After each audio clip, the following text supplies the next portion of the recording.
রোহিঙ্গা থেকে রাখাইন, পার্বত্য চট্টগ্রাম থেকে বঙ্গোপসাগর সবখানেই চলছে নীরব এক প্রতিযোগিতা।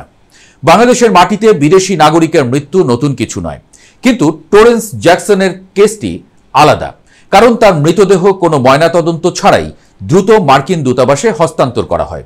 পুলিশের পক্ষ থেকে জানানো হয় স্বাভাবিক মৃত্যু, কিন্তু সূত্র বলছে হাসপাতালের কোনো রিপোর্ট নেই অটোপসি। ভারতীয় গোয়েন্দা সংস্থাগুলোর মতে জ্যাকসন বাংলাদেশ মিয়ানমার সীমান্তের কাছাকাছি এলাকায় যাতায়াত করতেন।